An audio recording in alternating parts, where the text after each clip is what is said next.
My daughter is nearly an adult and is applying for colleges. We have a college fund saved up for her that we've been adding to since she was an infant. It's a sizable chunk of money and many donations from family have gone into it and her own savings occasionally. We've always made it clear that the money is there for college only.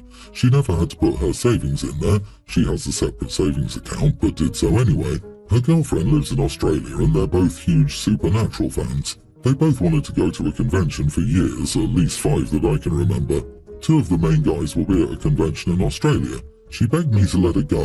I said no, but the con is set for after her 18th. I can't stop her if she pays for it. I assumed she would use her savings. I checked the college account to add some in and noticed a chunk of money missing. I spoke to my daughter about it, and she admitted using the money to pay for the convention. She bought herself plane tickets, her girlfriend's plane tickets, other end of the country, and both of their con tickets, as well as booking a hotel. The con is 3 or 4 days, but she plans to stay for a couple of weeks and make a vacation out of it. All in all, she's taken about $10,000. I lost it, honestly. I demanded she cancel, which fell on deaf ears. I tried to cancel for her, but she won't be refunded everything, so I'm hesitant. She's insisting that it's her money and she can do what she likes with it. She claims she still has enough for college, and this is a once-in-a-lifetime experience. I believe this has shown her extreme immaturity and inability to manage her future and money. I'm so furious that she would go and do this. I told her she could say goodbye to the rest of her college fund and have locked the account. I'm now the only person with access. She said she'll pay it back, but it seems unlikely. My wife thinks I'm being harsh and that she's right. She put at least $5,000 into the account herself, so she really only took $5,000, which my mother-in-law has since said she'll pay back. I think this teaches her she can pay her way out of messes. I was certain of my decision, but everyone was acting like I was the idiot. She's a teenage girl and her entire life shouldn't revolve around college. I'm still uncertain, so here I am. Am I the idiot? I say not the idiot if you make her pay back $5,000. I don't think she should have had access to withdraw from the funds in the first place, but I guess it was set up in her name and could be withdrawn from at 18. The money was set aside for school, not just for whatever she wanted. I think the rest should stay for school, only she's lost the privilege of unrestricted access to the account. Also, make her pay back any tax penalties that may be incurred due to the funds not being used for college, if this is a proper 529 and not a general savings account. I can't help but note that you, the responsible adult, didn't set up the account with the withdrawal protections you could have. You should have been wise enough to know that a teen with free access to that big pile of cash shouldn't have access to it without any limits. That in no way excuses your daughter, but it does mean that you should have had more foresight into the folly teens can do. This is the way to go. Never trust kids with the money for college. Pay for it yourself. True story. My brother-in-law pretended he was going to college for almost 3 years and spent the money God knows where. It must have been about 10,000 euros. His mom works in Italy and sent the money from there. So instead of any repayment schedule where she puts the money back into the fund, you'll just screw over her future by withholding all of her college funds. You'll show her who's boss by making her take out student loans that burden and drain her for the next 30 years, even though it's completely unnecessary. And that's only if your draconian response doesn't push her to forego college entirely. Is that good fathering? You're teaching her there's no point in trying to make good on anything she might have done wrong. After all, there's a perfectly reasonable way out of this, and you're going nuclear for no good reason. You are the idiot, dude. You're being way too unreasonably harsh. But if you want to be one of those parents who end up posting woe is me on forums for parents whose children went no contact the moment they left, you're doing great. I, 30 male, live in a major city with my long-term girlfriend, 27. My girlfriend and I live together in a major city to share the costs. I only mention this to provide some information about how much rent costs. While we were both working, I paid 60% of the rent and she paid 40%, with the agreement that I would pay for all the dates because I make 30% more than she does. My girlfriend has felt depressed about her career choice, so I suggested that she quit her job and take some classes to gain certifications in a career she would like more. I agreed to pay rent, utilities, pay for her classes, and give her some spending money, $300 a month. I'm lucky in that I work at a good job so I can eat breakfast, lunch and dinner for free at work. I've also worked on additional projects so that I can work more hours to support both of us on my salary alone. For the last 6 months, I've clocked in 60 plus hours a week. When we were both working, we split chores 50-50. However, I find myself burning out during the week and unable to clean, And on the weekend, she wants to spend Saturday on dates with us, cleaning on Sunday together. We got into a bit of a row because I said that I was dying and I needed a day, Sunday, where I could just be alone or do something with my friends. She said she appreciates my help with her career change, but that since we both live in the apartment, we should both clean. I don't think it's fair since she's home much more than I am, and I make almost zero mess because I spend 60 plus hours a week at work. She said just living in the house creates a mess, and I should help clean it. Am I the idiot for asking my girlfriend to clean 100% of our apartment? How much time is she spending on schoolwork? I'm gonna guess it's dramatically less than 60 hours a week. It's not about the financial contribution, but the time difference in what you're doing. Not doing anything around the house isn't fair, as in you should pick up after yourself rather than leaving a mess for her to clean up, but definitely the bulk should fall to her. And having a day to yourself is also totally reasonable. You are not the idiot. Everyone's the idiot here. Do you buy every meal at work? I would imagine you're at least making dirty dishes. Plus, the bathroom needs to be cleaned, rooms need to be dusted and vacuumed. I agree she should do the vast majority of the cleaning, but you're absolutely making more of a mess than using towels. It's an apartment with 2 grown adults. No pets, no kids. How much is there to clean?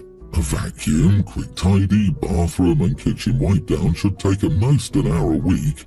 I've been married for over 20 years. I've done stretches of 100% of the chores. I've done stretches of 50%, etc. You support your partner in what they need at the moment. This shouldn't be triggering or about fairness. It's about how you can best support your partner, and sometimes that involves picking up the chores slack when asked. I bet you money that if OP was a female working 60 hours to support their boyfriend and asking him to clean as they pay for everything, the comments would be filled to the brim with asking to leave the dropkick. The amount of gender bias is insane. Context: we're from the UK. I'm struggling to see why we're idiots as deemed by my parents and sister. My husband, 42, and I, 40 female, have 2 daughters, Jane, 22, and Lisa, kindergartner. This concerns Jane, who's been struggling with the cold. Jane started complaining about the house's temperature now that it's no longer summertime. We leave the central heating off all the time apart from in the early morning, 5 to 7 a.m, so Lisa doesn't get too cold when she's awake. My husband and I don't have an issue with the temperature of the house. It's approximately 16 degrees C or 60 Fahrenheit at night. Across all of the bedrooms, we checked in case her room was draftier. We don't feel it and don't see where Jane is coming from. Jane complains and says she wears multiple layers to bed and around the house while we're all asleep. So she asked if she could have access to the thermostat to switch the heating on at a higher temperature than 18 degrees C or 64 Fahrenheit, what we set it as. She wants to raise it to 21 degrees C or 69 degrees Fahrenheit, but we said no. She keeps complaining about wearing 4 layers to bed so she doesn't feel cold in the morning. Lisa said it wasn't cold when we asked her. My husband and I also don't feel the cold, so we said no to her asking and thought that would end it. It did not. We had dinner at my parents' house in which Jane commented about how warm and toasty her grandparents' house is. My parents were shocked that we didn't allow her access to the thermostat, and they tried to sway us into giving her access because it wasn't right for her to sleep in multiple layers. My sister also agreed with them and said my daughter has valid points since the temperature starts dropping at night. Are we wrong here? I don't see the point in changing the temperature or time the central heating is on when 3 out of the 4 of us are happy with the current temperature. You are the idiot. Get the girl a personal space heater for her room or a heated blanket or heating pad. She's not making it up that she's cold. Who are you to tell someone that they're not cold or not hot? I understand not giving her control of the thermostat, but not making accommodations for her so she isn't cold is where you're the idiot. Also, 16 degrees Celsius is freaking cold.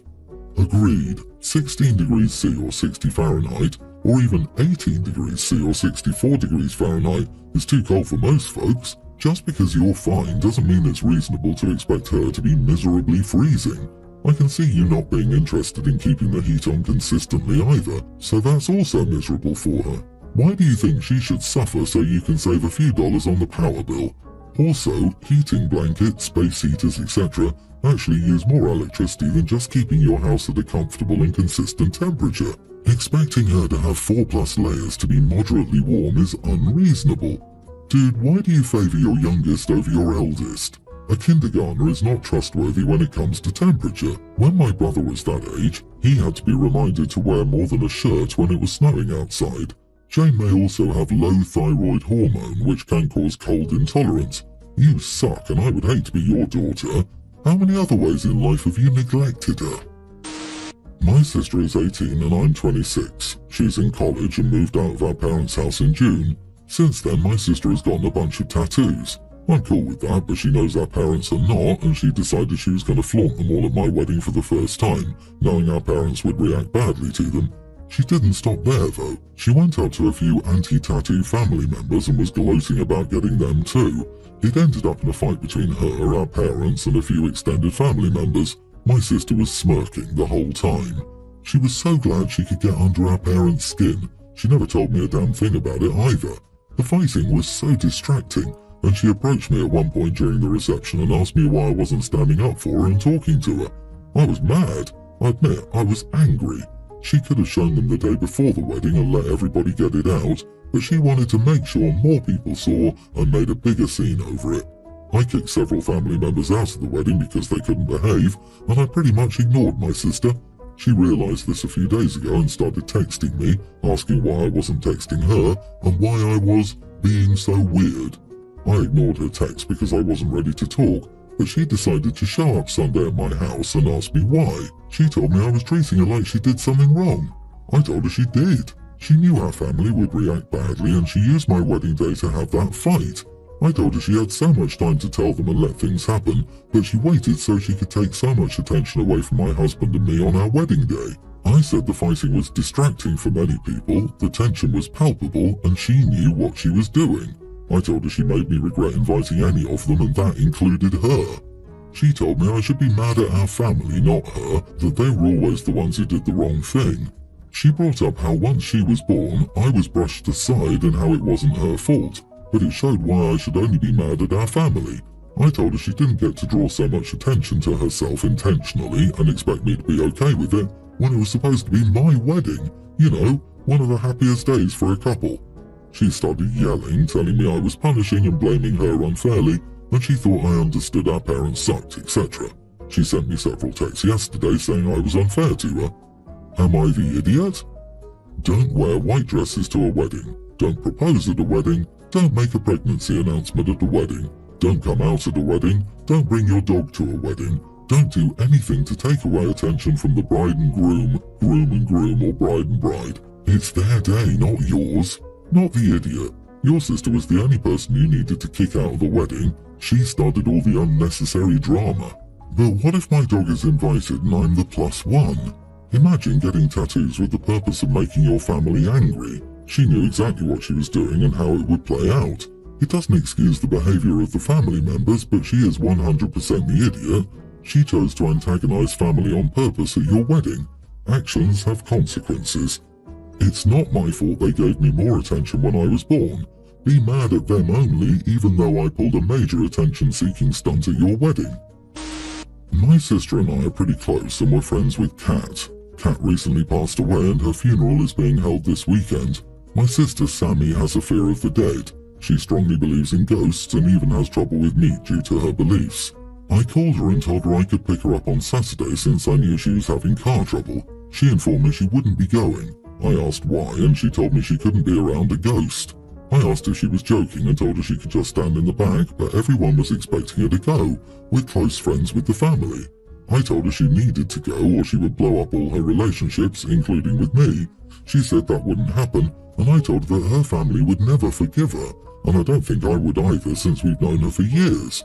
She hung up and I got a call from my mom for making her cry and being a jerk for telling her what would happen if she didn't go. I think she's not an idiot, but she needs therapy or something. That's an irrational fear there.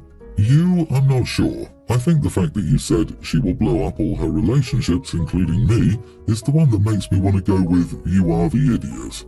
I don't know the family involved and maybe they won't forgive her, but you don't have to be like that. She's your sister. Why would you pressure someone to go to a funeral like that? Why do you feel so strongly about it? I haven't attended a funeral since I was a child, which hasn't blown up any relationships. Your sister truly cared for your friend, but she has a phobia. Instead of being an idiot, encourage her in a supportive manner to get help for this. I have arachnophobia. You're not going to blackmail me into going to Australia no matter how much I care about you. Stop being an idiot. You already made her cry. Now apologise like an adult. Christ, what is it with all these dreadful people moaning, complaining and whining because a friend's valid issues are inconveniencing them? Anyone who tries to force people into confronting their fears for the sake of their own agenda is a bit of an idiot, to be fair. She doesn't need friends or sisters like you who impose conditions on phobias, and it's not your place to dictate how she grieves, mourns or pays her respects to anyone.